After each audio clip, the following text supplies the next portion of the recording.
ಶ್ರೀ ಗಣೇಶಾಯ ನಮಃ. ಓಂ ಸಮರ್ಥ ಸದ್ಗುರು ಶ್ರೀ ಸಾಯಿ ಲೀಲಾಮೃತ ಸಾಯಿ ಲೀಲಾಮೃತ ಅಧ್ಯಾಯ 1. ಶ್ರೀ ಸಾಯಿಬಾಬಾನ ಜೀವನ 1.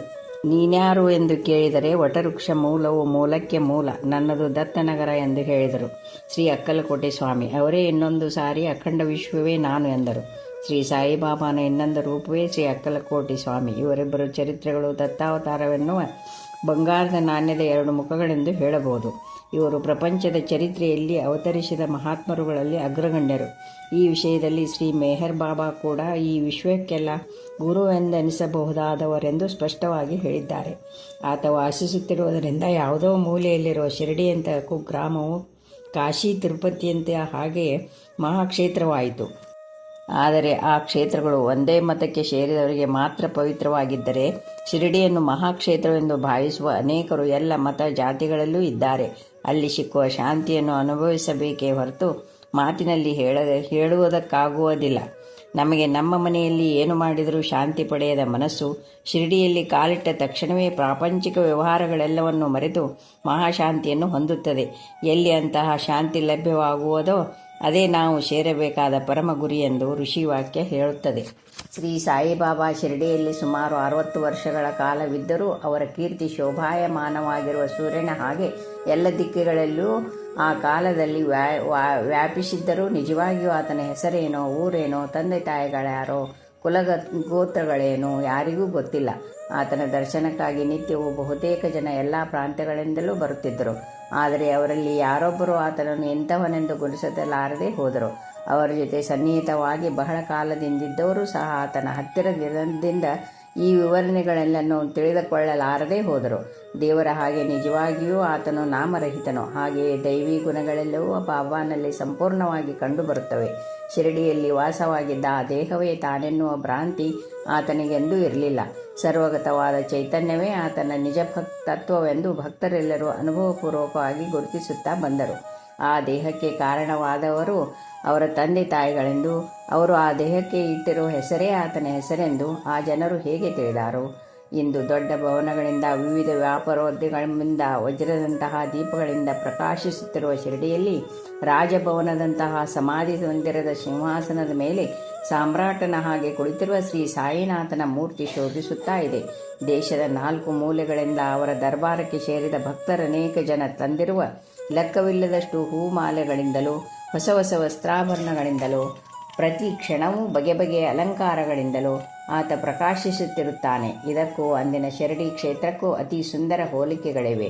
ಆದರೆ ಸುಮಾರು 135 ವರ್ಷಗಳ ಹಿಂದೆ ಆ ಜಿಲ್ಲೆಯಲ್ಲಿ ಹೆಚ್ಚು ಜನರಿಗೆ ತಿಳಿಯದ ಸಣ್ಣ ಊರುಗಳಲ್ಲಿ ಶಿರಡಿಯೂ ಒಂದಾಗಿತ್ತು. ಅಲ್ಲಿ 80ಕ್ಕಿಂತ ಹೆಚ್ಚು ಮನೆಗಳಿರಲಿಲ್ಲ. ಸುಮಾರು ಎಲ್ಲವೂ ಮಣ್ಣಿನ ಮನೆಗಳೇ. 1-2 ಗುಡಿಸಲುಗಳಲ್ಲಿ ನಿತ್ಯ ಬಳಕೆಗೆ ಬೇಕಾದ ಸಾಮಾನುಗಳನ್ನು ಮಾರಾಟ ಮಾಡುತ್ತಿದ್ದರು. ಊರಿನ ಸುತ್ತ ಮುಳ್ಳಿನ ಗಿಡಗಳು, ಕಾಡು ಪೊದೆಗಳು, ಹೊಲಗಳು ಇದ್ದವು. ಅಪರೂಪವಾಗಿ ಊರಿಗೆ ಏನಾದರೂ ಕುದುರೆ ಬಂಡಿ ಏನಾದರೂ ಬಂದರೆ ಅದನ್ನು ಆ ಗ್ರಾಮದ ಜನರು, ಮಕ್ಕಳು, ದೊಡ್ಡವರಾದಿಯಾಗಿ ಎಲ್ಲರೂ ಬೆರಗಾಗಿ ನೋಡುತ್ತಿದ್ದರು. ನಿಜವಾಗಿಯೂ ಸಮೀಪದಲ್ಲೇ ಇರುವ ರಹತಾ ಗ್ರಾಮಕ್ಕೆ ಸೇರಿದ ಹೊಲಗೇರಿ ಶಿರಡಿ. ಆ ಗ್ರಾಮದಲ್ಲಿ ನಡೆಯುತ್ತಿದ್ದ ದೊಡ್ಡ ಸಮಾವೇಶವೆಂದರೆ ವಾರಕ್ಕೊಮ್ಮೆ ಸೇರುತ್ತಿದ್ದ ಸಂತೆಯೊಂದೇ. ಒಮ್ಮೆಮ್ಮೆ ಕಾಲ್ನಡಿಗೆಯಲ್ಲಿ ಊರೂರು ತಿರುವ ಯಾತ್ರಿಕರು, ಸಾಧುಗಳು, ಫಕೀರರು ಆ ಗ್ರಾಮದ ಮಾರುತಿ ದೇವಸ್ಥಾನದಲ್ಲಿಯೋ ಇಲ್ಲವೇ ತಾತಿಯಾದಲ್ಲಿಯೋ ತಂಗುತ್ತಿದ್ದರು. ಅಂದಿನ ಶಿರಡಿಯಲ್ಲಿ ಇಂದಿನ ನಮ್ಮ ಜೀವನದ ಹಾಗೆ ಸರಿಯಾದ ರಸ್ತೆಯಾಗಲಿ ಬೀದಿ ದೀಪಗಳಾಗಲಿ ಇರುತ್ತಿರಲಿಲ್ಲ. ಗ್ರಾಮದಲ್ಲಿ ಬಾಗಿಲಿಲ್ಲದ ಮಾರುತಿ, ಶನಿ, ಗಣಪತಿ, ಮಹಾದೇವ ಮುಂತಾದ ದೇವಾಲಯಗಳಿದ್ದವು. ಒಂದು ಸಾರಿ ಒಬ್ಬ ಹುಚ್ಚ ಆ ಮಂದಿರೊಳಕ್ಕೆ ನುಗ್ಗಿ ಆ ವಿಗ್ರಹಗಳನ್ನು ಒಡೆದು ಹಾಕಿಬಿಟ್ಟಿದ್ದ. ಅವುಗಳಿಗೆ ಯಾರ ರಕ್ಷಣೆಯೂ ಇರಲಿಲ್ಲ. ಊರಿನ ಮಧ್ಯೆ ಒಂದು ವಿಠಲನ ದೇವಸ್ಥಾನ ಮತ್ತು ಊರ ಮುಂದೆ ಗ್ರಾಮ ದೈವವಾದ ಖಂಡೋಬಾ ದೇವಾಲಯ ಈಗಲೂ ಇವೆ. ಶ್ರೀ ಸಾಯಿ ಸುಮಾರು 1854ರಲ್ಲಿ ಒಂದು ದಿನ ಆ ಗ್ರಾಮಕ್ಕೆ ಉತ್ತರದಲ್ಲಿದ್ದ ಒಂದು ಬೇವಿನ ಮರದ ಕೆಳಗೆ ಕುಳಿತಿದ್ದಾಗ ಊರಿನ ಜನಕ್ಕೆ ಅವರು ಕಂಡರು. ಅಂದು ಅವನನ್ನು ನೋಡಿದ ವೃದ್ಧೆ, ಅಂದರೆ ನಾನಾ ಚೋಪದಾರನ ತಾಯಿ, ಹೀಗೆಂದು ಹೇಳಿದಳು: ಆ ಹುಡುಗ ಮೊದಲು ಬೇವಿನ ಮರದ ಕೆಳಗೆ ಆಸನವನ್ನು ಹಾಕಿಕೊಂಡು ಕುಳಿತಿರುವಂತೆ ಕಂಡನು. ಅವನ ರೂಪ ಮನೋಹರವಾಗಿತ್ತು. ಎಂದು ಯಾರ ಮನೆಗೂ ಹೋಗದೆ ಆ ಮರದ ನೆರಳಿನಲ್ಲಿಯೇ ಇರುತ್ತಿದ್ದನು. ಬೆಳಗ್ಗೆ ಹೊತ್ತು ಯಾರ ಜೊತೆಯೂ ಸೇರುತ್ತಿರಲಿಲ್ಲ.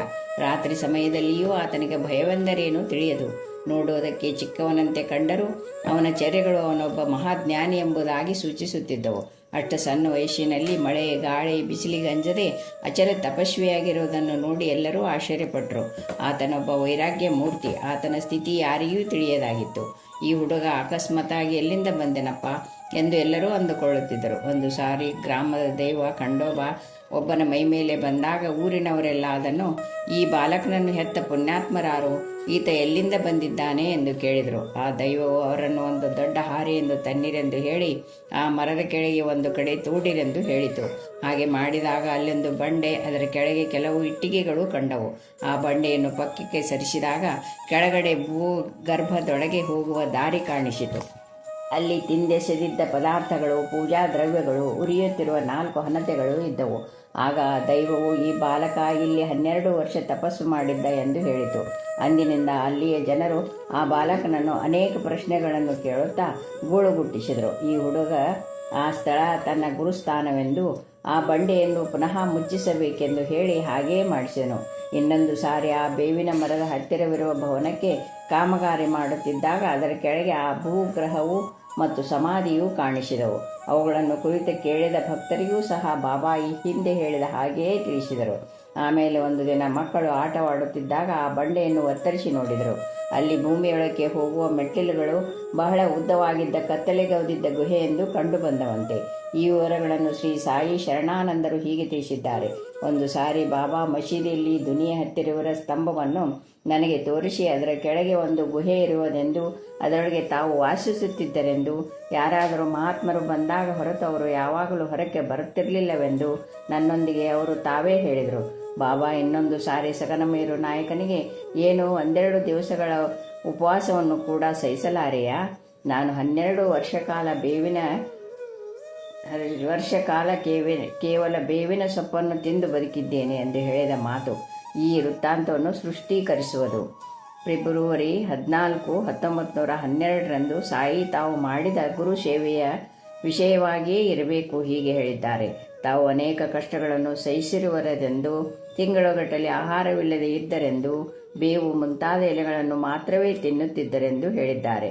ಭಗವಂತನ ಕೃಪೆಯಿಂದ ಅವರ ಶರೀರ ಒಣಗಿ ಅಸ್ಥಿಪಂಜರ ನಿಲ್ಲಲಾರದ ಸ್ಥಿತಿಯಲ್ಲಿದ್ದರೂ ತಮ್ಮ ಪ್ರಾಣ ಹೋಗಲಿಲ್ಲವೆಂದು ಹೇಳಿದ್ದಾರೆ. ಕಾಪರ್ದಿಯ ಡೈರಿಯೊಳಗೆ ಇದೆಯಿದು. ಈ ಹುಡುಗನಿಗೆ 16 ತುಂಬುವುದರೊಳಗೆ ಗಡ್ಡ ಹೇಗೆ ಬೆಳೆದಿದೆ? ನಿಜವಾಗಿಯೂ ಇವನ ವಯಸ್ಸೇನಿರಬಹುದು? ಒಂದು ಸಾರಿ ಧೂಲಿಯ ಕೋರ್ಟಿನಲ್ಲಿ ಒಬ್ಬ ಕಳ್ಳ ತನ್ನ ಬಳಿಯಿದ್ದ ವಸ್ತುಗಳನ್ನು ತಾನು ಅಪಹರಿಸಲಿಲ್ಲವೆಂದು, ಅದನ್ನು ತನಗೆ ಸಾಯಿಬಾಬಾ ಕೊಟ್ಟರೆಂದು ಹೇಳುತ್ತಾನೆ. ಆದ್ದರಿಂದ ಅಲ್ಲಿನ ಕೋರ್ಟಿನವರು ಸಾಯಿಬಾಬಾ ಕೋರ್ಟಿಗೆ ಹಾಜರಾಗಬೇಕೆಂಬ ಸಮನ್ ಜಾರಿ ಮಾಡಿದರು. ಬಾಬಾ ಅನೇಕ ಜನಕ್ಕೆ ಪೂಜ್ಯ ವ್ಯಕ್ತಿ ಆದ್ದರಿಂದ ಭಕ್ತರು ಸಲ್ಲಿಸಿದ ಅರ್ಜಿಯನ್ನು ಅನುಸರಿಸಿ ಬಾಬಾ ಅವರ ಹತ್ತಿರಕ್ಕೆ ಕೋರ್ಟು ಪ್ರತಿನಿಧಿ ಹೋಗಿ ವಿಚಾರಣೆ ಮಾಡಿದರು. ಆ ವಿಚಾರಣೆಯ ಮುಖ್ಯಾಂಶಗಳಿವು. ನ್ಯಾಯವಾದಿ: ನಿಮ್ಮ ಹೆಸರೇನು? ಬಾಬಾ: ಇವರೆಲ್ಲ ನನ್ನನ್ನು ಸಾಯಿಬಾಬಾ ಅನ್ನುತ್ತಾರೆ. ನ್ಯಾಯವಾದಿ: ನಿಮ್ಮ ತಂದೆಯ ಹೆಸರು? ಬಾಬಾ: ಅದೇ ಸಾಯಿಬಾಬಾನೆಂದೇ. ನ್ಯಾಯವಾದಿ: ನಿಮ್ಮ ಗುರುವಿನ ಹೆಸರು? ಬಾಬಾ: ವೆಂಕೂಸ. ನ್ಯಾಯವಾದಿ: ನಿಮ್ಮ ಜಾತಿ ಯಾವುದು? ಬಾಬಾ: ಕಬೀರು. ನ್ಯಾಯವಾದಿ: ನಿಮ್ಮ ಕುಲ? ಬಾಬಾ: ದೈವಿ ಕುಲ. ನ್ಯಾಯವಾದಿ: ನಿಮ್ಮ ವಯಸ್ಸು? ಬಾಬಾ: ಲಕ್ಷಾಂತರ ಸಂವತ್ಸರಗಳು. ನ್ಯಾಯವಾದಿ: ಸರಿಯಾಗಿ ಹೇಳಿ. ಬಾಬಾ: ನಾನೆಂದಿಗೂ ಸುಳ್ಳು ಹೇಳುವುದಿಲ್ಲ. ಅಂದರೆ ಸಾಯಿ ನಾಮ, ರೂಪ, ಕುಲ, ಮತ, ವಯೋಭೇದಗಳಿಗೆ ಅತೀತರೆಂದು, ಸರ್ವವ್ಯಾಪಿಯಾದ ಆತ್ಮನೇ ಎಂದು ಇದರಿಂದ ಸ್ಪಷ್ಟವಾಗುವುದು. ಅವರ ವಯಸ್ಸು ಅಪಾರವೆಂದು ತೋರಿಸುವ ಆಧಾರಗಳು ಎಷ್ಟೋ ಇವೆ. ಅಕ್ಕಲಕೋಟೆಯಲ್ಲಿ ದತ್ತಾವತಾರವಾಗಿ ಪ್ರಸಿದ್ಧಿಯಾಗಿದ್ದ ಶ್ರೀ ಸ್ವಾಮಿ ಸಮರ್ಥರು ನಿರ್ವಾಣ ಹೊಂದುತ್ತಾ ಇರುವಾಗ ಕಣ್ಣೀರು ಸುರಿಸುತ್ತಾ ಇರುವ ಭಕ್ತನೊಬ್ಬನಿಗೆ, ಶಿರಡಿಯಲ್ಲಿ ನನ್ನ ಅವತಾರ ಮೂರ್ತಿ ನಿನಗೆ ಲಭ್ಯವಾಗುತ್ತಾರೆ, ಅವರನ್ನು ಸೇವಿಸು, ನಿನಗೇನೂ ಕೊರತೆ ಇರುವುದಿಲ್ಲ ಎಂದು ಹೇಳಿದರು. ಸಾಯಿಬಾಬಾ ಕೂಡ ಅನೇಕ ಜನ ಭಕ್ತರಿಗೆ ಇದನ್ನು ಸರಿಸಮವಾದ ಅನುಭವವನ್ನು ದಯಪಾಲಿಸಿರುವುದನ್ನು ನೀವು ಮುಂದೆ ಓದುವಿರಿ. ಅಂದರೆ ಅಕ್ಕಲಕೋಟಿ ಸ್ವಾಮಿಯೇ ಸಾಯಿಬಾಬಾ ಎಂದ ಹಾಗಾಯಿತು. ಇವರಿಬ್ಬರು ಸಮಕಾಲೀನರಾಗಿದ್ದುದು ಒಂದು ಅನಂತ ದೈವಲೀಲೆಯೇ ಸರಿ. ಅಂದರೆ ಶ್ರೀ ಸ್ವಾಮಿಯ ವಯಸ್ಸು, ಜನನ, ಪೂರ್ವೋತ್ತರಗಳ ಇರುವ ವೃತ್ತಾಂತವೆಂದ ಹಾಗಾಯಿತು. ಆ ಸ್ವಾಮಿಯ ವಯಸ್ಸು 106. ಆತ ದ್ವಿತೀಯ ಅವತಾರವಾದ ಶ್ರೀ ನರಸಿಂಹ ಸರಸ್ವತಿಯೇ. ಅಂದರೆ ಅವನ ಪೂರ್ವ ಅವತಾರವಾದ ಶ್ರೀಪಾದ ಶ್ರೀವಲ್ಲಭರೇ.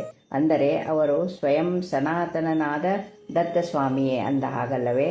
ಅವರು ಬಹುತೇಕ ಮಂದಿಗೆ ಇಂತಹ ದಿವ್ಯ ದರ್ಶನಗಳನ್ನು ಕೊಟ್ಟಿದ್ದಾರೆ. ಅಷ್ಟೇ ಅಲ್ಲ, ಪ್ರೊಫೆಸರ್ ಬಾಲಕೃಷ್ಣಿ ಉಪಾಸನಿ ಶಾಸ್ತ್ರಿ ಒಮ್ಮೆ ಋಷಿಕೇಶಿ ತಪೋವನಕ್ಕೆ ಹೋಗಿದ್ದಾಗ ಅಲ್ಲಿ ಅಪಾರ ವಯಸ್ಸಾಗಿರುವ ಒಬ್ಬ ಸಾಧುವಿನ ದರ್ಶನ ಪಡೆದರು. ಆ ನಂತರ ಹಲವಾರು ವರ್ಷಗಳ ಬಳಿಕ ಅವರು ಸಾಯಿಯ ದರ್ಶನವನ್ನು ಹೊಂದಿದಾಗ ಸಾಯಿ ಆ ತಪೋವನ ಸಾಧು ತಾವೇ ಎಂದು ನಿರೂಪಿಸಿದರು. ಹಾಗೆಯೇ ಸಾಯಿಯು ವಯಸ್ಸು ಕೂಡ ಅಪಾರವೆಂದಲ್ಲದೆ ಮತ್ತೇನು.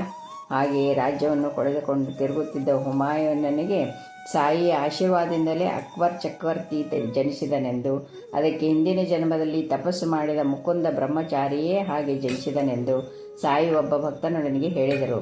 ತಾವು ಹಿಂದಿನ ಜನ್ಮದಲ್ಲಿ ಕಬೀರನೆಂದರು. ರಾಮಾಯಣ ಭಾಗವತ ಕಾಲಗಳಲ್ಲಿಯೂ ಕೂಡ ತಾವಿದ್ದರೆಂದು ಅವರೇ ಹೇಳಿದ್ದಾರೆ. ಅವರು ಜನ್ಮವೆತ್ತಿದರೆನ್ನುವ ಮಾತು ನಿಜವೇ ಆದ ಪಕ್ಷದಲ್ಲಿ ಆಗಲೇ ಅವರು ಸಂಪೂರ್ಣರಾದ ಜ್ಞಾನಿಯಾಗಿದ್ದರೆಂದು ಅವರೇ ಒಂದು ಸಾರಿ ಹೀಗೆ ಸೂಚಿಸಿದ್ದಾರೆ.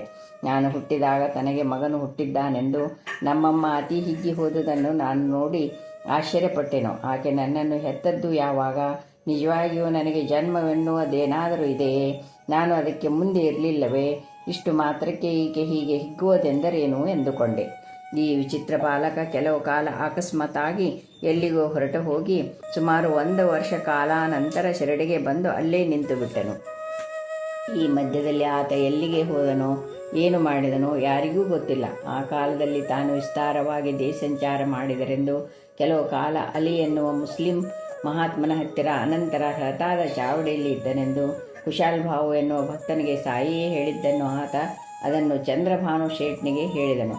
ಆ ಕಾಲದಲ್ಲಿ ದೌಲು ಶೇಟ್ ಎನ್ನುವನನ್ನು ಸಹ ನೋಡಿದರಂತೆ. ಈ ಅಲಿಯವರ ಚಿತ್ರಪಟ 1918ರ ತರುವಾಯವೂ ಸಹ ಅಹಮದ್ ನಗರದ ರಹಟೇಕರ ವಾಡಾದಲ್ಲಿ ಇರುತ್ತಿತ್ತು. ಆ ನಂತರ ತಾವು ಅಹಮದ್ ನಗರದಿಂದ ರಹಟಾಗೆ ಬಂದು ಕೆಲವು ಸಮಯಾನಂತರ ಶಿರಡಿ ಸೇರಿದೆನೆಂದು ಶ್ರೀ ಸಾಯಿ ಕುಶಾಲ್ ಭಾವಿಗೆ ಹೇಳಿದರು.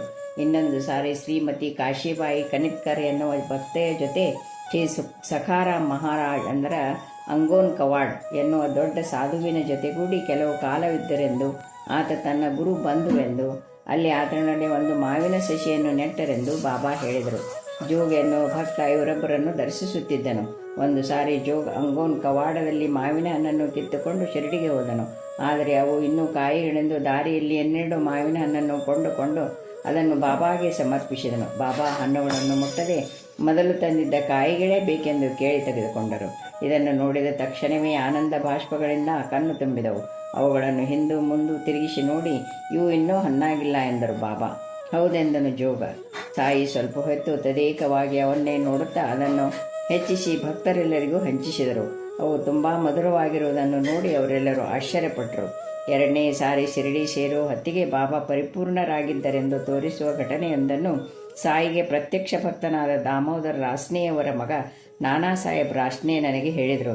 ಈತ ಶ್ರೀ ಗುಜಾರಿ ಮಹಾರಾಜ್ ಎನ್ನುವ ಮಹಾತ್ಮನನ್ನು ತನ್ನ ಮನೆಗೆ ಆಹ್ವಾನಿಸಿ ಆತಿಥ್ಯವನ್ನಿತ್ತು ಗುರು ಸೇವೆಯ ವಿಚಾರವಾಗಿ ಕೇಳಿದಾಗ ಆತ ಹೀಗೆಂದು ಹೇಳಿದನಂತೆ. ನಾವುಗಳು ಸಾಮಾನ್ಯವಾಗಿ ವೃತ್ತಾಂತವನ್ನು ಯಾರಿಗೂ ಹೇಳುವುದಿಲ್ಲ. ನನ್ನ ತಂದೆ ತಾಯಿಗಳು ಅಗಸರು. ಶಿವಗಾಂವ್ ಪತರ್ಥಿ ಎನ್ನುವ ಊರಿನಲ್ಲಿ ಬಟ್ಟೆ ಅಂಗಡಿಯಲ್ಲಿ ಕೆಲಸ ಮಾಡುತ್ತಿದ್ದೆ. ಒಂದು ದಿನ ದಿವ್ಯ ವರ್ಚಸ್ಸಿನಿಂದ ಕೂಡಿದ ಫಕೀರನೊಬ್ಬನು ಆ ಗ್ರಾಮಕ್ಕೆ ಬಂದನು. ಆತ ಶೇಲು ಮಾನ್ವತನಿಂದ ಬಂದಿದ್ದನೆಂದು, ಆತ ಮುಸ್ಲಿಂ ಎನ್ನುವ ಭಾವನೆಯಿಂದ ಆತನಿಗೆ ಯಾರೂ ಭಿಕ್ಷೆ ಹಾಕಲಿಲ್ಲವಂತೆ. ನಮ್ಮ ಅಂಗಡಿಯಲ್ಲಿಯೂ ಸಹ ಯಜಮಾನನೆಲ್ಲ ಹೋಗೆಂದರು. ನನಗೆ ಆತನನ್ನು ನೋಡಿದ ತಕ್ಷಣವೇ ಭಿಕ್ಷೆ ಹಾಕಬೇಕೆಂದೆನಿಸಿತು. ಕೂಡಲೇ ಹೋಗಿ ರೊಟ್ಟಿ ಪಲ್ಯ ತರೋ ಹೊತ್ತಿಗೆ ಆತ ಹೊರಟು ಹೋಗಿದ್ದನು. ನಾನು ಆತನನ್ನು ಹುಡಿಕೊಂಡು ಹೋಗುವ ಹೊತ್ತಿಗೆ ಆತ ಒಂದು ಏಕಾಂತ ಸ್ಥಳದಲ್ಲಿ ಕುಳಿತುಕೊಂಡು ಜೋಳದ ತೆನೆಯೊಂದನ್ನು ಕಿತ್ತುಕೊಂಡು ತಿನ್ನುತ್ತಿದ್ದನು. ನನ್ನನ್ನು ನೋಡಿ ಕೋಪದಿಂದ, ಇಲ್ಲಿಗೇಕೆ ಬಂದೆಯೋ ನೀನು ಎಂದು ಗದರಿಸಿಕೊಂಡರು. ನಿಮಗಾರು ಭಿಕ್ಷೆ ಹಾಕಲಿಲ್ಲವೆಂದು ಗಮನಿಸಿ ಮನೆಯಿಂದ ಭಿಕ್ಷೆ ತಂದಿದ್ದೇನೆ ಎಂದೆ. ಓಹೋ, ಹಾಗಾದರೆ ನಾನೇನು ಕೇಳಿದರೆ ಅದನ್ನು ಕೊಡುತ್ತೀಯೇನು ಎಂದು ಅನಕಿಸಿದರು. ನನ್ನಲ್ಲಿಲ್ಲದಿರುವ ದುಡ್ಡೊಂದನ್ನು ಬಿಟ್ಟು ಇನ್ನು ನೀವೇನು ಕೇಳಿದರೂ ಕೊಡುವೆನು ಎಂದೆನು. ಹಾಗಾದರೆ ನಿನ್ನ ಪ್ರಾಣವನ್ನು ಕೊಡು ಎಂದು ಪಂಥ ಹಿಡಿದವರಂತೆ ನುಡಿದರು. ಅದು ನಾನು ಕೊಡುವಷ್ಟಲ್ಲ, ನೀವೇ ತೆಗೆದುಕೊಳ್ಳಿ. ನನಗೆ ಈ ಜೀವನವೆಂದರೆ ವಿರಕ್ತಿ ಉಂಟಾಗಿದೆ ಎಂದೆನು. ಆ ಫಕೀರ ನಕ್ಕು ತಲೆಯ ಮೇಲೆ ತನ್ನ ಹಸ್ತವನ್ನಿಟ್ಟು ಆಶೀರ್ವದಿಸಿದರು. ತಕ್ಷಣವೇ ನನ್ನ ಹೃದಯದಲ್ಲಿ ಹೇಳಲಾರದಂತಹ ಬದಲಾವಣೆಯುಂಟಾಯಿತು. ಅವರ ಸನ್ನಿಧಿಯನ್ನು ಬಿಟ್ಟು ನನಗಿನ್ನೇನೂ ಬೇಕನಿಸಲಿಲ್ಲ. ಅವರಿಗೆ ಭಿಕ್ಷೆ ಕೊಟ್ಟ ಮೇಲೆ ಮನೆಗೆ ಹೋಗಿ ನನಗೊಬ್ಬ ದೊಡ್ಡ ಗುರು ದೊರಕಿದ್ದಾನೆಂದು ನಾನಿನ್ನು ಸಂಸಾರದಲ್ಲಿರಲಾರನೆಂದು ಹೇಳಿ ಬೇಗನೆ ಹೊರಟು ಫಕೀರನ ಬಳಿಗೆ ಬಂದೆನು. ಆತ ನನ್ನನ್ನು ನೋಡಿದ ಕೂಡಲೇ ಉಗ್ರವಾಗಿ, ಕೆಲವು ದುಷ್ಟ, ನಿನಗೆ ಕೊಟ್ಟಿದ್ದು ಸಾಲದೆಂದು ಇನ್ನೂ ಪೀಡಿಸಿ ತಿನ್ನಬೇಕೆಂದು ಬಂದಿದ್ದೀಯಾ ಎಂದು ಗದರಿಸಿಕೊಂಡು ಆ ಪಕ್ಕದಲ್ಲಿದ್ದ ಸ್ಮಶಾನದೊಳಕ್ಕೆ ಹೊರಟು ಹೋದರು. ನಾನು ನಿಮ್ಮನ್ನು ಬಿಟ್ಟು ಬದುಕಲಾರೆ ಎಂದು ಅವರನ್ನು ಹಿಂಬಾಲಿಸಿದೆನು. ಅಲ್ಲಿ ಸಮಾಧಿಯ ಹತ್ತಿರ ಒಂದು ಹಳ್ಳವನ್ನು ತೋಡಿ ಅದರಲ್ಲಿ 2 ಕೊಡ ನೀರು ಹುಯ್ಯಿ ಎಂದರು. ನಾನು ಹಾಗೆಯೇ ಮಾಡಿದೆ. ಆ ನೀರನ್ನು 3 ಬೊಗಸೆ ಕುಡಿದು ನನ್ನನ್ನು ಕುಡಿ ಎಂದರು. ಅದನ್ನು ಕುಡಿದ ಕೂಡಲೇ ನನಗೆ ಬಹಳ ಕಾಲ ಬಾಹ್ಯ ಸ್ಮೃತಿ ಇಲ್ಲದಂತಾಯಿತು. ನನಗೆ ಪುನಃ ಎಚ್ಚರವಾಗುವ ಹೊತ್ತಿಗೆ ಅವರು ಎಲ್ಲಿಯೋ ಹೊರಟು ಹೋಗಿದ್ದರು. ನಾನು ಅವರಿಗೋಸ್ಕರ ಬಹಳ ಕಾಲ ಹುಡುಕಿ ಕೊನೆಗೆ ಶಿರಡಿಯ ಮಸೀದಿಗೆ ಬಂದೆ. ಒಳಗಡೆ ತೆರೆ ಕೆಳಗೆ ಬಿಟ್ಟಿತ್ತು. ಅಲ್ಲಿ ಫಕೀರನೊಬ್ಬ ಸ್ನಾನ ಮಾಡುತ್ತಿದ್ದರು. ನಾನು ಆ ತೆರೆಯನ್ನು ಮೇಲಕ್ಕೆತ್ತಿ ನೋಡಿದೆ. ನನ್ನನ್ನು ಅನುಗ್ರಹಿಸಿದ ಫಕೀರ ಆತನೇ.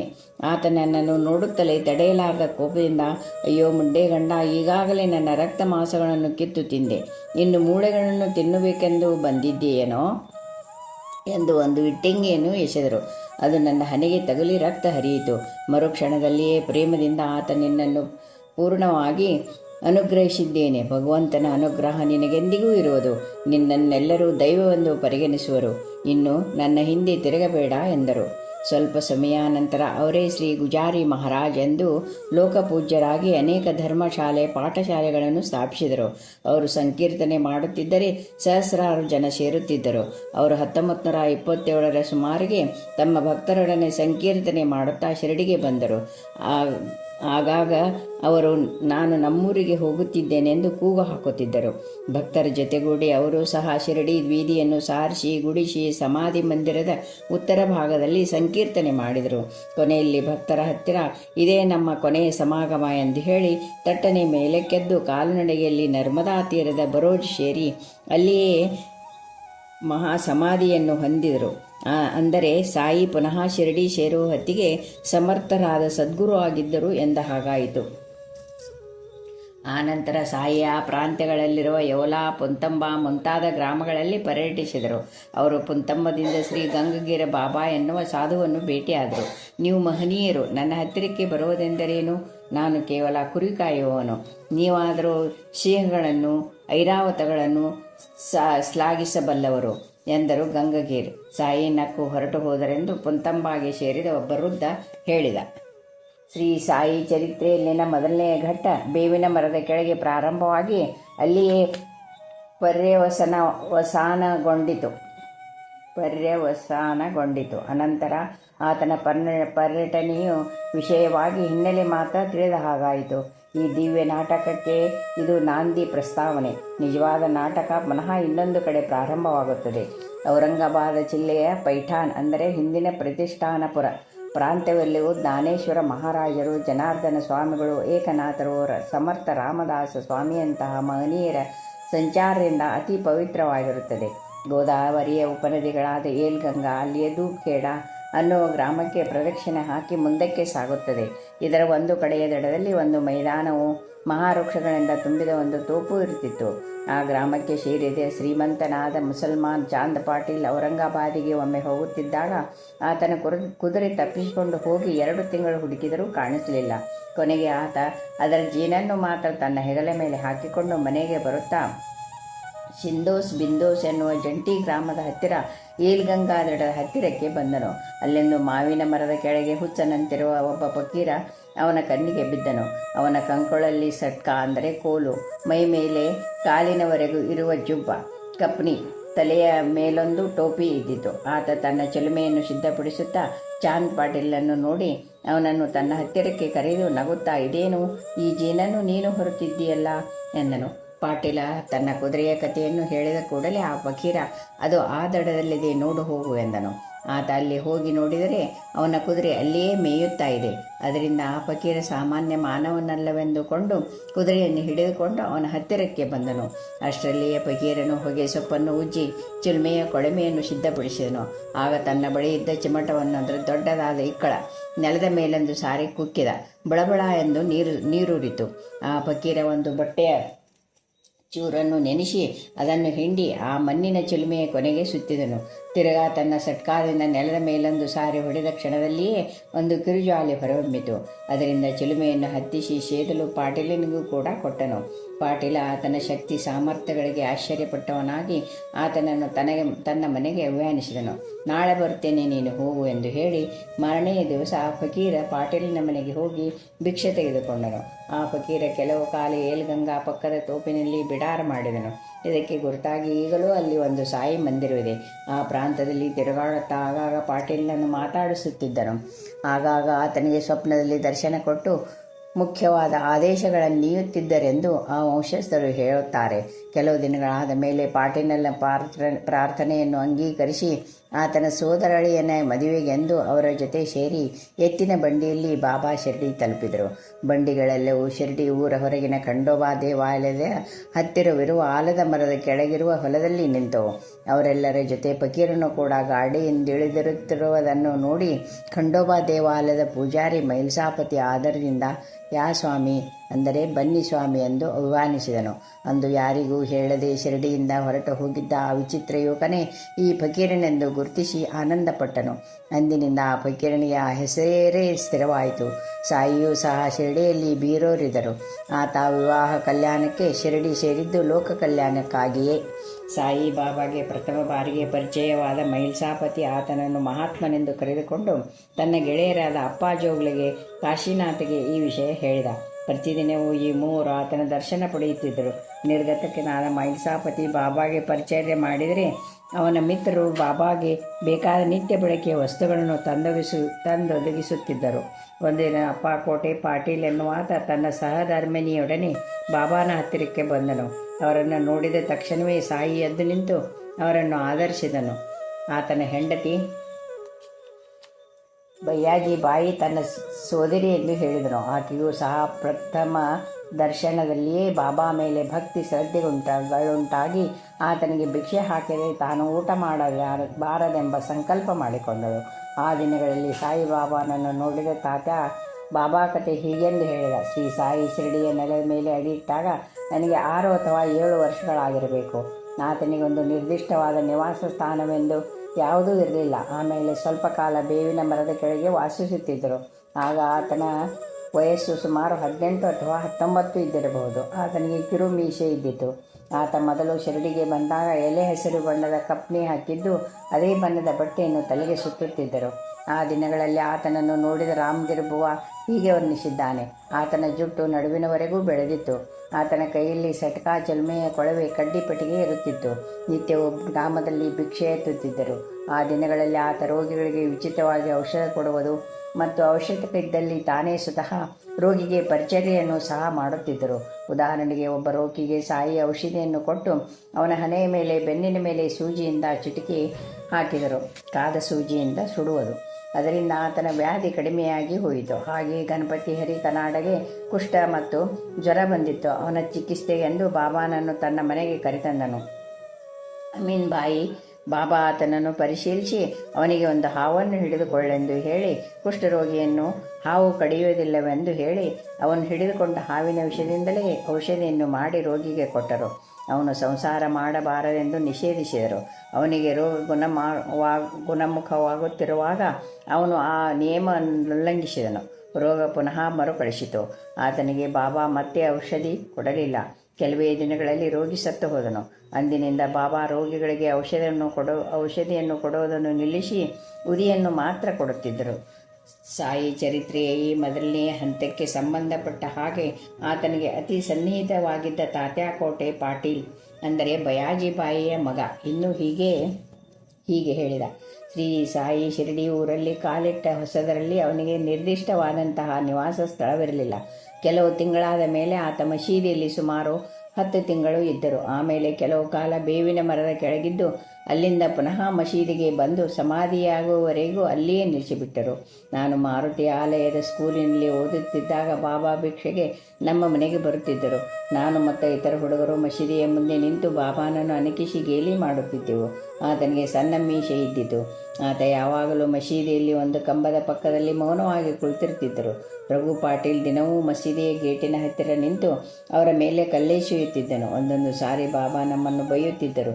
ನಾನು ಗಟ್ಟಿಯಾಗಿ ನಕ್ಕು ಅವರು ಸಟ್ಕಾ ಕೈಗೆ ತೆಗೆದುಕೊಂಡ ಕೂಡಲೇ ಓಡಿ ಹೋಗುತ್ತಿದ್ದೆವು. ಮಸೀದಿಯಲ್ಲಿ 2-3 ವರ್ಷಗಳಿದ್ದ ಬಳಿಕ ಆತ ಲಿಂಡಿ ಮತ್ತು ಸಿರಾ ಎನ್ನುವ 2 ಉಪನದಿಗಳ ಮಧ್ಯದಲ್ಲಿರುವ ತೋಪಿನಲ್ಲಿ ಸುಮಾರು 2 ವರ್ಷ 6 ತಿಂಗಳು ಇದ್ದರು.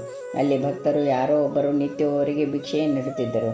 ನಾನು, ರಘು ಪಾಟೀಲ ಮತ್ತು ಇನ್ನಿಬ್ಬರು 3 ಜನ ಹುಡುಗರ ಜೊತೆ ಸೇರಿ ಅವರನ್ನು ದರ್ಶಿಸುತ್ತಿದ್ದೆವು. ವಾಮನರಾವ್ ಡೇಂಗ್ಲೆ ಕೂಡ ಅವರ ದರ್ಶನಕ್ಕೆ ಬರುತ್ತಿದ್ದ.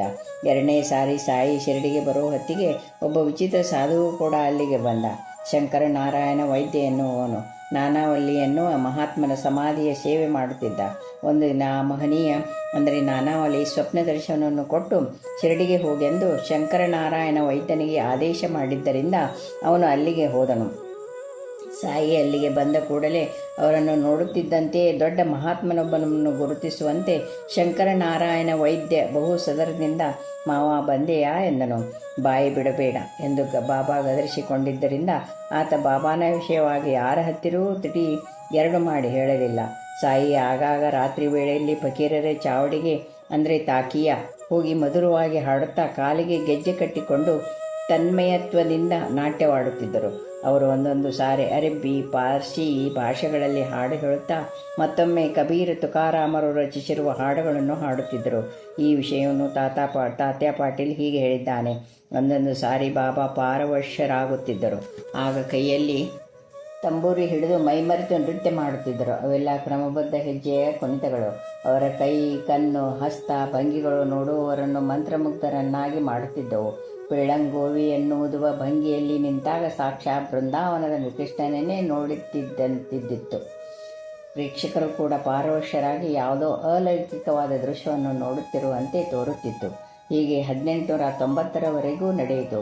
ಆಮೇಲೂ ಸಹ ಅವರಿಗೆ ಈ ಕಲೆಯ ಮೇಲೆ ಆಸಕ್ತಿ ಇದ್ದಿತೇ ಹೊರತು ಅದನ್ನು ಭಕ್ತಿ ಪ್ರಪತ್ತಿಗೆ ಮಾತ್ರ ಉಪಯೋಗಿಸದಿದ್ದ ಪಕ್ಷದಲ್ಲಿ ಮನುಷ್ಯನಿಗೆ ಅಧೋಗತಿ ತಪ್ಪದು ಎನ್ನುತ್ತಿದ್ದರು.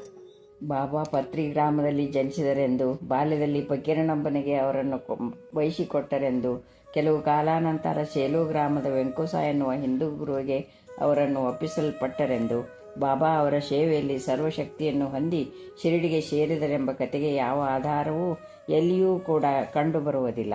ಬಾಬಾ ಒಂದು ಸಾರಿ ಸೇಲುವಿನಿಂದ ಬಂದರೆಂದು, ತಮ್ಮ ಗುರುವಿನ ಹೆಸರು ವೆಂಕುಸ ಎಂದು ಕೆಲವು ಸಾರಿ ಹೇಳಿದ್ದನುಸರಿಸಿ ನಾನು ಈ ಕಥೆಯನ್ನು ನೇಯ್ದೆನೆಂದು, ಅದಕ್ಕೆ ಮೀರಿದ ಬೇರೆ ಯಾವ ಆಧಾರವೂ ಇಲ್ಲವೆಂದು ಮೊದಲು ಈ ಕಥೆಯನ್ನು ಹೇಳಿದ ದಾಸಗನು ತನ್ನ ಅನುಭವಗಳಲ್ಲಿ ಹೇಳಿದ್ದಾರೆ. ಅದಲ್ಲದೆ ಈ ಕತೆ ಬಾಬಾ ಒಂದೊಂದು ಸಾರಿ ತಮ್ಮ ಗುರು ರೋಷನ್ ಶಾ ಎಂದು ಅವರನ್ನು ಶಿರಡಿಯಲ್ಲಿ ಸೇವಿಸಿದೆನೆಂದು, ಅವರ ಸಮಾಧಿ ಅಲ್ಲಿಯ ಬೇವಿನ ಮರದ ಕೆಳಗೆ ಇರುವುದೆಂದು, ತಾವು ಅನಾದಿಯಿಂದಲೂ ಶಿರಡಿಯಲ್ಲೇ ಇದ್ದರೆಂದು ಹೇಳಿದ್ದರ ಜೊತೆಗಾಗಲಿ, ಅವರ ಅಕ್ಕಲಕೋಟೆ ಸ್ವಾಮಿಯವರ ಇನ್ನೊಂದು ರೂಪವೆಂದು ಹೇಳಿದರ ಜೊತೆಯಾಗಲಿ ಸರಿ ಹೊಂದುವುದಿಲ್ಲ. ತಾವು ಅಹಮದಾನಗರದ ರಟಾಲಗಳಿಂದ ಬಂದರೆಂದು, ನಾನಿಲ್ಲಿಗೆ ಔರಂಗಾಬಾದಿನಿಂದ ಬಂದೆನು. ನಮ್ಮ ಮಾವ ನನ್ನನ್ನು ಇಲ್ಲಿಗೆ ಕರೆದುಕೊಂಡು ಬಂದನು. ನನ್ನ ತಂದೆ ತಾಯಿಗಳನ್ನು ಬಿಟ್ಟು ಗಂಗಾ ತೀರಕ್ಕೆ ಬರುವ ಹೊತ್ತಿಗೆ ನನಗೆ 8 ವರ್ಷಗಳು. ಅಲ್ಲಿಂದ ಶಿರಡಿಗೆ ಬಂದೆ ಎಂದು ಬೇರೆ ಸಂದರ್ಭದಲ್ಲಿ ಹೇಳಿದ ಮಾತನೊಡನೆಯೂ ಈ ಕತೆ ಹೊಂದಿಕೊಳ್ಳುವುದಿಲ್ಲ. ಅವರು 12 ವರ್ಷ ಶಿರಡಿಯಲ್ಲಿ ಬೇವಿನ ಮರದ ಕೆಳಗಿನ ಭೂಗ್ರಹದಲ್ಲಿ ತಪಸ್ಸು ಮಾಡಿದರೆಂಬ ನಿಶ್ಚಯ ವೃತ್ತಾಂತದ ಜೊತೆ ಈ ಕತೆ ನಿಜವಾಗಿಯೂ ಸರಿ ಹೊಂದದು. 16 ವರ್ಷಗಳ ಯುವಕನ ಹಾಗೆ ಪ್ರಕಟನಾದ ಆತ ಆ ಭೂಗ್ರಹ ಪ್ರವೇಶ ಕಾಲಕ್ಕೆ 4 ವಯಸ್ಸಿಗಿಂತ ಹೆಚ್ಚಿನವನಾಗಿರುವುದಕ್ಕೆ ಅವಕಾಶವೇ ಇರುವುದಿಲ್ಲ. ಶೇಲುವಿನ ಗೋಪಾಲರಾವ್ ದೇಶ್ಮುಖ್ ಉರುಫ್ ವೆಂಕುಸ ವೃತ್ತಾಂತವೇ ನಿಜವಾದರೆ ಶಿರಡಿಯಲ್ಲಿ ಪ್ರಕಟವಾಗುವ ಹೊತ್ತಿಗೆ ಬಾಬಾಗೆ ಸುಮಾರು 60 ಇಲ್ಲವೇ 70 ವರ್ಷ ವಯಸ್ಸಾಗಿರಬೇಕು. ತಾವು ಶುದ್ಧ ಬ್ರಾಹ್ಮಣನೆಂದು ಹೇಳಿದಾಗ ಅವರು ಬ್ರಹ್ಮಜ್ಞಾನಿ ಎಂದು ಮಾತ್ರವೇ ಅವರ ಭಾವ.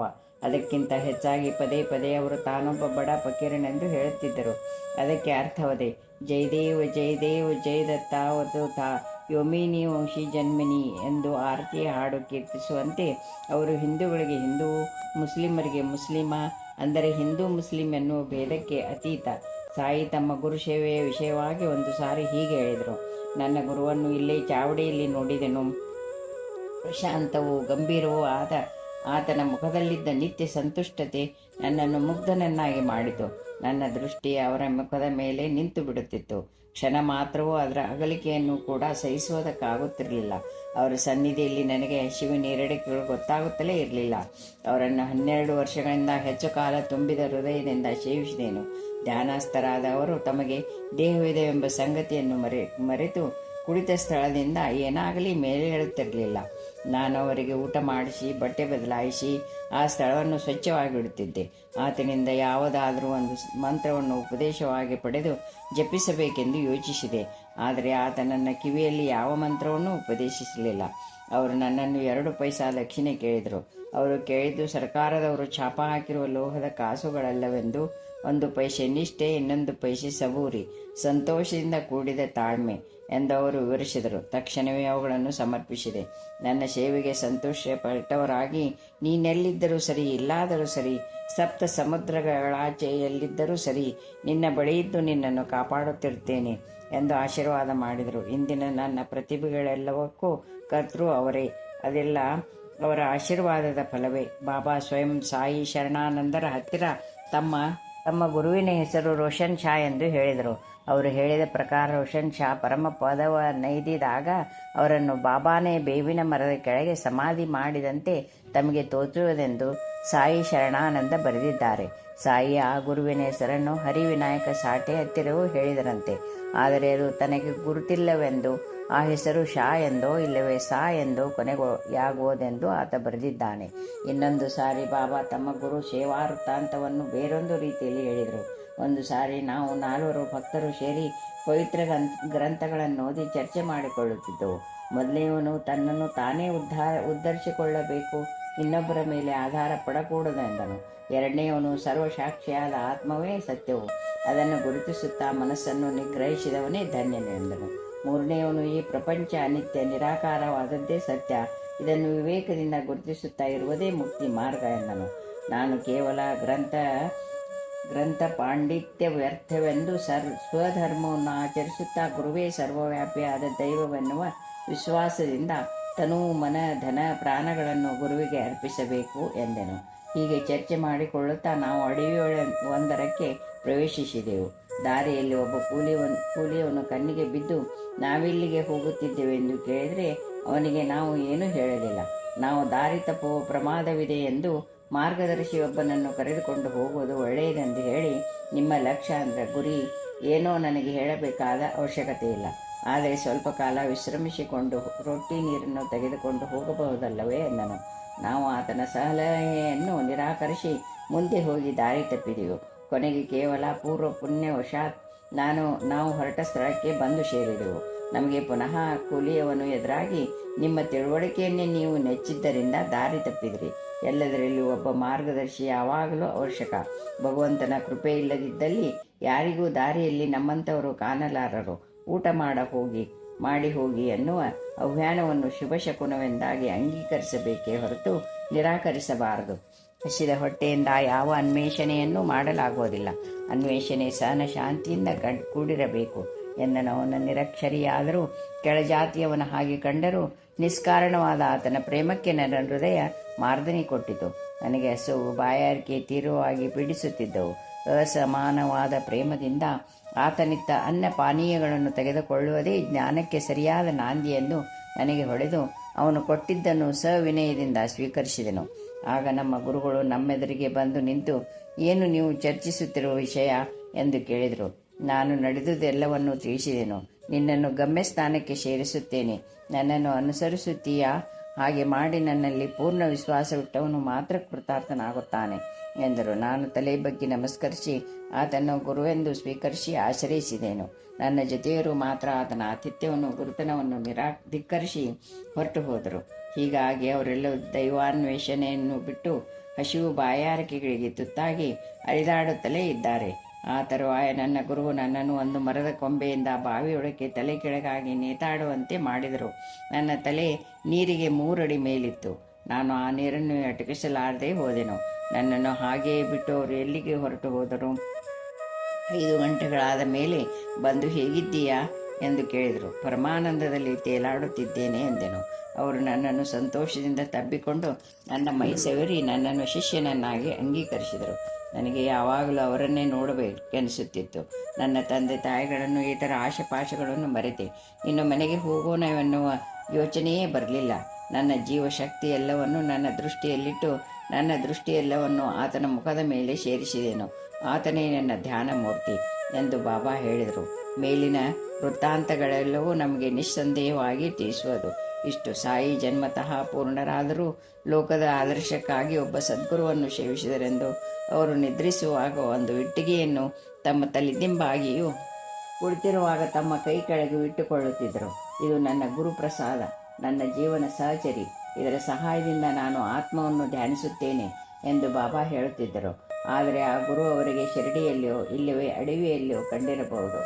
ತರುವಾಯ ಸಾಯಿ ಶರಣಾನಂದ ಬರೆದಿರುವಂತೆ ನಡೆದಿರಬಹುದು. ಸಾಯಿ ಹಾಗೆಯೇ ಆ ಗುರುವು ಕುಲ ಮತ ಭೇದಗಳಿಗೆ ಅತೀತನೆಂದು ತಿಳಿಸುವುದಕ್ಕೋಸ್ಕರ ಅವರ ಹೆಸರನ್ನು ಕೆಲವರ ಹತ್ತಿರ ವೆಂಕುಸ ಎಂದು, ಇನ್ನು ಕೆಲವರ ಹತ್ತಿರ ರೋಷನ್ ಸಾ ಎಂದು ಅವರವರ ಭಾವಗಳನ್ನು ಅನುಸರಿಸಿ ಹೇಳಿರಬಹುದು. ಆದರೆ ಕೆಲವು ಚರಿತ್ರೆಕಾರರು ಸಾಯಿಯನ್ನು ಆ ಗುರುವು ತಲೆಕೆಳಗಾಗಿ ನೇತಾಡುವಂತೆ ಮಾಡಿದ ವೃತ್ತಾಂತ ಕೇವಲ ಸಾಂಕೇತಿಕವಿರಬಹುದೆಂದು, ನಿಜವಾಗಿಯೂ ಹಾಗೆ ನಡೆದಿರಲಾರದೆಂದು ಬರೆದಿದ್ದಾರೆ. ಏತಕ್ಕೆಂದರೆ ತಲೆ ಕೆಳಗಾಗಿ ನೇತಾಡುತ್ತಿರುವಾಗ ಯಾರಿಗೂ ಆನಂದವಾಗಿರಲಾರದೆಂದು ಅವರ ಅಭಿಪ್ರಾಯ. ಆದರೆ ಸಾಯಿಗೆ ಸಮಕಾಲೀನನಾದ ಮುಸ್ಲಿಂ ಮಹನೀಯ ತಾಜುದ್ದೀನ್ ಬಾಬಾ ಅಂತಹದೇ ಅನುಭವವನ್ನು ಒಬ್ಬ ಭಕ್ತನಿಗೆ ಪ್ರಸಾದಿಸಿದರು. ಹಿಂದೆ ಬಾಬಾ ಫರೀದ್ಗಂಜ್ ಚಕ್ಕರ್ ಅಂದರೆ 12ನೇ ಶತಮಾನ, ಇತ್ತೀಚಿನ ಶ್ರೀ ಅವಧೂತ ವೆಂಕಯ್ಯ ಸ್ವಾಮಿಯಂತಹ ಮಹನೀಯರ ಅನೇಕ ಜನ ಇಂತಹ ಸಾಧನೆಯನ್ನು ಮಾಡಿದ್ದಾರೆಂದು ಅವರ ಚರಿತ್ರೆಗಳು ತಿಳಿಸುತ್ತವೆ. ಶ್ರೀ ಸಾಯಿಬಾಬಾ ಶಿರಡಿಯಲ್ಲಿ ಬೆಳಕಿಗೆ ಬಂದ ನಂತರ ಸ್ವಲ್ಪ ಕಾಲ ದೇಶ ಸಂಚಾರ ಮಾಡಿದರೂ ಪುನಃ ಶಿರಡಿಯನ್ನೇ ತಮ್ಮ ಮುಖ್ಯ ಸ್ಥಾನವನ್ನಾಗಿ ಆರಿಸಿಕೊಂಡರು. ಈ ವಿಷಯದಲ್ಲಿ ಅವರು ಆಗಾಗ ಭಕ್ತರೊಡನೆಗೆ ಹೇಳಿದ ವಿಷಯಗಳು ಬೇರೆ ಬೇರೆಯಾಗಿದ್ದರೂ ಅವುಗಳಲ್ಲಿ ಪತ್ರಿ, ಶೇಲು, ವೆಂಕುಸ ಕತೆ ಮಾತ್ರ ನಿರಾಧಾರವಾದದ್ದೆಂದು ತಿಳಿಯುತ್ತದೆ. ಶಿರಡಿ ಮತ್ತು ಇತರ 3 ಗ್ರಾಮಗಳನ್ನು ತಮ್ಮ ಯಜಮಾನ ಅಂದರೆ ಮಾಲೀಕ್ ಅಂದರೆ ಭಗವಂತ ಇಲ್ಲವೇ ಗುರು ಪ್ರಸಾದಿಸರೆಂದು ಅವರು ಹೇಳುತ್ತಿದ್ದರು. ಅನಾದಿಯಿಂದ ಆ ಗ್ರಾಮ ಅವರ ಆಪ್ತರ ನಿವಾಸ ಸ್ಥಳವೆಂದು, ಅದೇ ತಮ್ಮ ಅತ್ತೆಯ ಮನೆಯೆಂದು ಅಂದರೆ ಸಾಸರವಾಡ. ಅಲ್ಲಿ ಪೂರ್ವದಲ್ಲಿ ಅವರ ಕಡೆಯವರೆಲ್ಲ ವಾಸಿಸುತ್ತಿದ್ದರೆಂದು ಸಾಯಿ ಬೇರೆ ಬೇರೆ ಸಂದರ್ಭಗಳಲ್ಲಿ ಹೇಳಿದ್ದಾರೆ. ಒಂದು ಸಾರಿ ತಾವೊಬ್ಬರೇ ಅಲ್ಲಿಗೆ ಬಂದೆನೆನ್ನುತ್ತಿದ್ದರು. ತಮ್ಮ ಭಕ್ತರನ್ನು ಉದ್ಧರಿಸುವುದಕ್ಕಾಗಿ ಇನ್ನೂ ಕೆಲವರ ಜೊತೆ ಅಲ್ಲಿಗೆ ಬಂದೆನೆಂದು ಸಹ ಹೇಳುತ್ತಿದ್ದರು. ತಮ್ಮ ಗುರುಗಳನ್ನು ಸೇವಿಸುವುದಕ್ಕಾಗಿ ಬಂದೆನೆಂದು ಕೆಲವು ಸಂದರ್ಭಗಳಲ್ಲಿ ಹೇಳುತ್ತಿದ್ದರು. ಅವರು ಆಗಾಗ ಆಡುತ್ತಿದ್ದ ಮಾತುಗಳ ಸಾರಾಂಶ ಹೀಗೂ ಇರುತ್ತಿತ್ತು: 200 ವರ್ಷಗಳ ಹಿಂದೆಯೇ ಅವರು ಪುನಃ ಶಿರಡಿಗೆ ಬಂದರೆಂದು, ಅದಕ್ಕೆ ಹಿಂದೆಯೂ ಕೂಡ ಅನೇಕ ಸಾರಿ ಅಲ್ಲಿ ವಾಸವಾಗಿದ್ದರೆಂದು ಅವರು ತಿಳಿಸುತ್ತಿದ್ದರು. ಅವರ ಸ್ವಸ್ಥಾನ ಇನ್ನೆಲ್ಲಿಯೋ ಇದೆ ಎಂದು, ಅಲ್ಲಿ ಅವರ ವಂಶಸ್ಥರಿಗೆ ಆಸ್ತಿ ಪಾಸ್ತಿ ಇತ್ತೆಂದು ಇದೆ ಎಂದು ಹೇಳುತ್ತಿದ್ದರು. ವಿವಿಧ ಕಲೆಗಳು, ಅನೇಕ ಬಗೆಯ ವ್ಯಾಪಾರ ವಹಿವಾಟ, ಸಿರಿ ಸಂಪತ್ತು ಇತ್ತೆಂದು, ಇದರ ಜೊತೆಗೆ ದಯೆ ಭಕ್ತಿಯಲ್ಲಿ ಸಾಟಿ ಇಲ್ಲದ ಅನೇಕ ಜನ ಇದ್ದರೆಂದು ಹೇಳುತ್ತಿದ್ದರು. ಆ ಸ್ಥಳೀಕರ ಮೇಲೆ ತಮಗಿದ್ದ ಅಪಾರ ಮೆಚ್ಚುಗೆಯನ್ನು ಬಣ್ಣಿಸುವಾಗ ನಿಮ್ಗಾಂವ್, ರೂಹಿ, ರಹಟಾ, ಪಿಂಪಲ್ಗಾಂವ್, ಕೋಪರ್ಗಾಂವ್, ಪುಂತಂಬ, ಜಾಲ್ನಾ ಮೊದಲಾದ ಗ್ರಾಮಗಳನ್ನು ಕುರಿತು ಆಗಾಗ ಪ್ರಸ್ತಾಪ ಮಾಡುತ್ತಿದ್ದರು. ನಮಗೆ ತಿಳಿಯದ ಮಹನೀಯರನೇಕ ಜನ ಆ ಪ್ರಾಂತ್ಯದಲ್ಲಿ ಇರುತ್ತಿದ್ದರೆಂದು, ಅದರಿಂದ ಆ ಪ್ರಾಂತ್ಯ ಅತಿ ಪವಿತ್ರವಾಗಿರಬಹುದೆಂದು ನಮಗೆ ತಿಳಿದು ಬರುತ್ತದೆ. ಒಂದು ಸಾರಿ ತಮ್ಮ ಪೂರ್ವಿಕರು ಶಿರಡಿಯಲ್ಲಿ ವಾಸಿಸುತ್ತಿದ್ದರೆಂದು, ಆದ್ದರಿಂದಲೇ ತಾವು ಕೂಡ ಪುನಃ ಅಲ್ಲಿಯೇ ಇರುವರೆಂದು ಹೇಳುತ್ತಿದ್ದರು. ಅಲ್ಲಿ ಸಿರಿ ಸಂಪದಗಳಿಂದ ಕೂಡಿದ ಉಜ್ವಲವಾಗಿ ವಿರಾಜಮಾನಗೊಂಡ ಒಂದು ಊರು ಇತ್ತೆಂದು, ಅದರ ಸುತ್ತ ಮನೋಹರವಾದ ತೋಪುಗಳು, ಹಣ್ಣಿನ ಮರಗಳು ಇದ್ದುವೆಂದು, ಅಲ್ಲಿ ವಿಶಾಲವಾದ ಬೀದಿಗಳ 2 ಪಕ್ಕದಲ್ಲೂ ಅಸಾಮಾನ್ಯ ಸಂಪನ್ನರು, ಮಹಾಭಕ್ತರು ಆದ ಮಾರ್ವಾಡಿ ವ್ಯಾಪಾರಸ್ಥರು ವಾಸಿಸುತ್ತಿದ್ದರೆಂದು ಬಾಬಾ ಹೇಳುತ್ತಿದ್ದರು. ಹಾಗೆ ಶಿರಡಿ ಅವರ ಹಿರಿಯರ ವಾಸಸ್ಥಳವಾದ್ದರಿಂದಲೇ ಸಾಯಿಯೂ ಕೂಡ ಪುನಃ ಶಿರಡಿಯಲ್ಲಿ ನೆಲೆಸಿದರೆಂದನ್ನಬಹುದು. ಇಷ್ಟಾದರೂ ಅವರು ಪತ್ರಿ ಗ್ರಾಮದಲ್ಲಿ ಹುಟ್ಟಿ ಶೇಲುವಿನಲ್ಲಿ ಬೆಳೆದು ಅಲ್ಲಿಂದ ಶಿರಡಿಗೆ ಬಂದರೆಂಬುದಕ್ಕೆ ಸ್ವಲ್ಪವೂ ಆಧಾರವಿಲ್ಲ. ತಾವು ಶೇಲುವಿನಿಂದ ಬಂದೆನೆಂದು ಹೇಳಿದ ಮಾತು 2ನೇ ಸಾರಿ ಶಿರಡಿಗೆ ಬರುವ ಮುನ್ನ ದೂಪಗೇಡ, ಪುಂತಂಬಾಗೆ ಹೋದ ಹಾಗೆ ಶೇಲುಗೂ ಕೂಡ ಹೋಗಿ ಬಂದರೆಂದು ಹೇಳುವ ಮಾತಾಗಿರಬೇಕು, ಭಾವವಾಗಿರಬೇಕು. ಅಂದಿನ ಸಾಯಿಗೆ ಸನ್ನಿಹಿತವಾಗಿ ಸೇವೆ ಮಾಡಿದವರೊಡನೆ ಅವರು ಹೇಳಿದ ವಿವರಗಳನ್ನೆಲ್ಲ ಹರಿವಿನಾಯಕ್ ಸಾಟೆ ಶೇಖರಿಸಿ ಪುಸ್ತಕವೊಂದನ್ನು ಬರೆದರು. ಒಂದು ಕಾಲದಲ್ಲಿ ಸಾಯಿಯ ವಾಸ್ತವ್ಯದಿಂದ ದೊಡ್ಡ ಪುಣ್ಯಕ್ಷೇತ್ರವಾಗಿ ಸಿರಿ ಸಂಪದ ಭರಿತ ನಗರವಾಗಿದ್ದ ಶಿರಡಿ ಕಾಲಗತಿಯಲ್ಲಿ ಕುಗ್ರಾಮವಾಗಿ ಅದೇ ಪುನಃ ಅವರ ಇಂದಿನ ಅವತಾರದಿಂದ ಶಿರಡಿ ಅಷ್ಟು ದೊಡ್ಡ ಕ್ಷೇತ್ರವಾಯಿತೆಂದು ಮುಂದೆ ಮುಂದೆ ಅದೊಂದು ಮಹಾ ನಗರವಾಗಿ ರೂಪುಗೊಳ್ಳುವುದೆಂದು ನಾವು ತಿಳಿದುಕೊಳ್ಳಬಹುದು. ಹಿಂದಿನ ಶಿಲದಿ ಎಂಬ ಹೆಸರಿನ ಈ ಗ್ರಾಮ ಇನ್ನೊಂದು ಪಂಡರೀಪುರವಾಗುವುದೆಂದು ಸಾಯಿನಾಥನೇ ಅಲ್ಲಿಯ ರಮಾವರನೆಂದು ದಾಸಗನು ಶಿರಡಿ ಮಾಜೆ ಪಂಡರಪುರ ಸಾಯಿಬಾಬಾ ರಮಾವರ ಎಂದ ಕೀರ್ತನೆ ಮಾಡಿದ್ದಾರೆ. 1ನೇ ಅಧ್ಯಾಯ ಸಮಾಪ್ತ.